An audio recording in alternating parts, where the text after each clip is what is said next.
حضرات محترم، بزرگان دین اور معززین، جو ہم تک یہ دین آیا ہے، یہ دین بواسطہ صحابہ پہنچا ہے۔ یہ دین نبی پاک صلی اللہ علیہ وسلم سے سب سے پہلے حضرات صحابہ نے لیا اور لے کر اس کو من و عن بغیر کسی کمی کوتاہی کے امت تک پہنچایا، اور اس پہنچانے میں اور لینے میں انہوں نے بڑی مشقتیں اٹھائیں۔ ان مشقتوں کا بدلہ اللہ کی ذات نے انہیں رضی اللہ عنہم کہہ کر دے دیا۔ اس دین کے پہنچانے میں آپ یقین جانیے صحابہ نے بڑی محنت کی، ایڈی چوٹی کا زور لگا دیا۔ صحابہ کرام کا ایک ہی منشا تھا کہ یہ دین پاک پیغمبر کا پوری دنیا میں عام ہو جائے، ہر کچے اور پکے مکان میں پہنچ جائے۔ یہی سب سے بڑی ان کی سعادت تھی۔ اس پہنچانے میں جتنے غم آ جائیں، پہنچانے میں جتنی رکاوٹیں آ جائیں، دکھ آ جائیں، سب کو خندہ پیشانی سے قبول کیے، ماتھے پہ شکر نہیں آئی۔ پہنچانے میں رکاوٹ آئی، ماتھے پہ شکر نہیں آئی۔ کبھی وقت آیا جی گھر چھوڑ دو تو بخوشی چھوڑا، وقت آیا اولاد چھوڑ دو بخوشی چھوڑ دی، ازواج چھوڑ دو بخوشی چھوڑ دی۔ ایک علاقے سے دوسرے علاقے چلے جاؤ، چلے گئے۔ کبھی نہیں کہا کہ یہ ہونے والا، یہ ہونے والا۔ کھجوروں کی تجارت ہے، لدے ہوئے باغ اور پکے ہوئے کھجور، حکم ہوا چلو جی تبوک، چلیں گے جی، کیوں نہیں۔ پلٹ کے نہیں دیکھا باغات کا کیا بنے گا، کھیتیوں کا کیا بنے گا، مال دولت کا کیا بنے گا، پلٹ کے ایک نظر بھی نہیں دیکھا۔ پاک پیغمبر نے فرما دیا ہواؤں سے ٹکراؤ ٹکرا جائے۔ یہ تھے صحابہ۔ اس دین کے پہنچانے میں بھوک آئی کوئی بات نہیں، پیاس آئی کوئی بات نہیں۔ خود پیغمبر پاک صلی اللہ تعالی علیہ وسلم کو جتنے مسائل آئے اور آپ کی ازواج کو، آپ کے اصحاب کو، ہر ایک نے سب کو خندہ پیشانی سے ہنس کر کے قبول کیا۔ دین کے پہنچانے میں نبی پاک علیہ السلام کو بھی، حضرات صحابہ کو بھی، اور پیغمبر کی ازواج کو اور امت کی ماں کو بڑے بڑے غم جھیلنے پڑے، لیکن سب کو جھیلا اور دین دنیا کو پہنچایا۔ خود رسول پاک صلی اللہ علیہ وسلم نے بھوک، حضرات صحابہ نے بھوک، حضرت ابوبکر صدیق رضی اللہ عنہ بہت بڑے تاجر تھے، مالدار تھے، لیکن رسول پاک صلی اللہ علیہ وسلم کی ذات پہ سب کچھ لٹا دیا۔ ایک وقت مدینہ میں وہ بھی آیا، رسول پاک صلی اللہ تعالی علیہ وسلم حضرت ابوبکر رضی اللہ عنہ گھر سے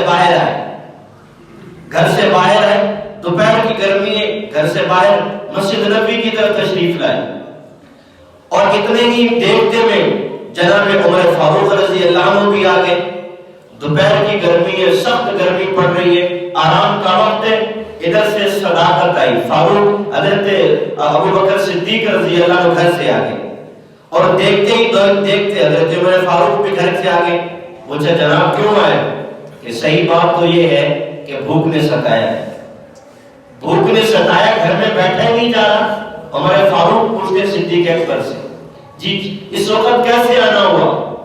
علی صحیح بات یہ ہے کہ بھوک نے ستایا ہے، اور اتنی بھوک ہے کہ گھر میں بیٹھنا مشکل ہو رہا ہے۔ میں نے کہا چلو مسجد کی طرف نکلتے، وہ اللہ سے مانگا کرتے تھے، مسجد کی طرف نکلتے کچھ اللہ سے مانگیں گے۔ پوچھا عمر آپ کیوں آگے؟ کہا جناب حقیقت میری بھی یہی ہے کہ بھوک نے ستایا تھا، گھر میں کوئی انتظام نہیں تھا، میں بھی مسجد کی طرف نکل آیا۔ تھوڑی دیر گزرنے کے بعد دیکھا جناب رسول اللہ بھی تشریف لے آئے صلی اللہ تعالی علیہ وسلم۔ دونوں حضرات پیغمبر پاک علیہ السلام کے پاس گئے، حاضر خدمت ہوئے، جناب ابو بکر بھی جناب فاروق اعظم بھی دونوں حاضر خدمت ہوئے. پوچھا یا رسول اللہ صلی اللہ تعالی علیہ وسلم یہ تو آرام کا وقت تھا، آپ بھی باہر تشریف لے آئے. حضور پاک علیہ السلام نے فرمایا میرے پیاروں بھوک اس قدر لگی تھی کہ گھر میں میرا بیٹھنا بھی دشوار ہو رہا تھا. بھوک اس قدر تھی. یہ وہ نبی ہے جس کے لیے اللہ نے اجازت دی اگر آپ کہیں تو یہ پہاڑ سونے میں بدل دوں، آپ کہیں آپ کی منشا ہو، آپ کی اجازت ہو یہ پہاڑ سونے میں بدل دوں، جہاں چاہیں آپ خرچ کر دیں، جس پہ چاہیں خرچ کر دیں، آپ کے ساتھ ساتھ چڑھا دوں. فرمایا ربا میں تو چاہتا ہوں ایک وقت کھاؤں، دوسرے وقت میں میرے اوپر بھوک آئے میں آپ کے سامنے آہوزاری کروں. اللہ مجھے بھوک ہے تاکہ مجھے مسکینوں سے پیار ہو، مجھے یتیموں سے پیار ہو، جن کو بھوک یتیمی کی وجہ سے اور غربت اور مسکنت کی وجہ سے آتی مجھے ان سے پیار ہو. یہ نبی بھوک کی وجہ سے گھر سے باہر آ گئے. جناب حضرات صاحبین نے پوچھا، جناب صدیق اور فاروق نے پوچھا اللہ کے نبی آپ بھی آگے. فرمایا بھوک لگی تھی. اور تم کیوں آئے ہو؟ رسول اللہ ہمارا بھی یہی معاملہ ہے، ہمارا بھی یہی معاملہ ہے. بھوک اس قدر ہے، اضطراب اور بے چینی ہے اور کسی سے کہہ نہیں سکتے. حضور پاک علیہ السلام نے دونوں یاروں کا ہاتھ پکڑا اور ساتھ لے لیا، چلو مدینہ کے باہر. ایک روایت میں آتا ہے ایک واقعہ جناب ایوب الانصاری کے باغ میں گئے، دوسرے میں آتا ہے ابو الحسن الانصاری ایک صحابی ہے اس کے گھر میں تشریف لے گئے. دونوں یاروں کو پکڑا، ایک دائیں طرف ایک بائیں طرف، جناب رسول اللہ بیچ میں اور ابو الحسن انصاری کے باغ میں چلے گئے. باغ میں گئے تو گھر کے قریب گھر میں پہنچے، خاتون باہر آئی اور وہ خوشی سے پھول اٹھی کہ پیغمبر میرے گھر میں آئے ہیں، رسول اللہ میرے گھر تشریف لائے ہیں. پوچھا تمہارے آئین صاحبوں کا، تمہارے شوہر کہاں ہیں؟ اللہ کے نبی وہ ہمارے لیے ٹھنڈا پانی بھرنے گئے ہیں، میٹھا پانی بھرنے گئے ہیں، آتے ہی ہوں گے، آپ تشریف رکھیں، آپ تشریف رکھیں. باپ پیغمبر کو بٹھایا. اتنے میں وہ صاحب بھی دوڑتے ہوئے آئے، وہ دوڑتے ہوئے آئے، حضور پاک علیہ السلام کے گلے سے چمٹ گئے، معانقہ کیا، مصافحہ کیا. فرمایا اللہ کے نبی تشریف رکھیں، میں آپ کے لیے ابھی کھجوریں لاتا ہوں. اپنے باغ میں گئے، باغ سے ایک خوشہ کھجوروں کا توڑا اور پورا کا پورا، یہ مدینہ شریف کی بات کر رہا ہوں، لا کر کے رسول اللہ اور حضرات صحابہ کے سامنے رکھ دیا. حضور علیہ السلام نے فرمایا بھائی تم نے یہ سارے کیوں توڑ لائے ہو؟ چن چن کے لے آتے، کچھ جو پکی تھی وہ چن چن کے لے آتے، سارا کیوں لائے ہو؟ اے یا رسول اللہ میری چاہت تھی کہ میرے باغ کا میں آپ تشریف لائے ہیں، جیسا بھی باغ کا پھل موجود ہو دونوں آپ کے سامنے ہو. سامنے رکھا، حضور پاک نوش فرما رہے تو وہ کہنے کہ اللہ کے نبی تب آپ کھجوریں کھائیں، میں آپ کے لیے کھانے کا انتظام کرتا ہوں اور ایک جانور ذبح کروں گا آپ کے لیے، بکری ہے بکرا جو بھی گھر میں ہوگا آپ کے لیے جانور ذبح کروں گا. حضور اسلام نے آواز دی ادھر آؤ. فرمایا ابو الحسن جو جانور دودھ دیتا ہو وہ نہ ذبح کرنا، وہ نہ جانور ذبح کرنا. ٹھیک ہے اللہ کے نبی جانور ذبح کیا. اپنی بیوی سے کہہ رہے پیغمبر گھر میں تشریف لائیں، جلدی سے آٹا گوندو، جلدی سے آٹا گوندو، میری سعادت ہے، میرے لیے خوشی ہے اور میرے گھر میں نبوت کے قدم لگے ہیں، میری تو سعادت ہے، جلدی سے آٹا گوندو، جو گھر میں تیار کرو. عورت نے آٹا گوندا، روٹیاں بنی، ادھر سے ابو الحسن نے جانور ذبح کر کے کھانا بنایا، پیغمبر کو دیا. اللہ کے نبی یہ کھانا موجود ہے. حضور پاک علیہ السلام نے روٹی اٹھائی، اس پہ گوشت رکھا، آنکھوں سے پانی گر رہا تھا. میری بیٹی فاطمہ کے گھر دیکھے، فاطمہ کو یہ کھانا کھایا، زمانہ گزر گیا، فاطمہ کو ایسا کھایا، وقت گزر گیا. آپ کی اولاد ایک وقت بھوکی رہ جائے، اولادوں والے اولاد کا درد سمجھتے ہیں، ایک وقت بھوکی رہ جائے. آپ تو بھوکا رہ سکتے ہیں، اولاد کو نہیں رکھ سکتے.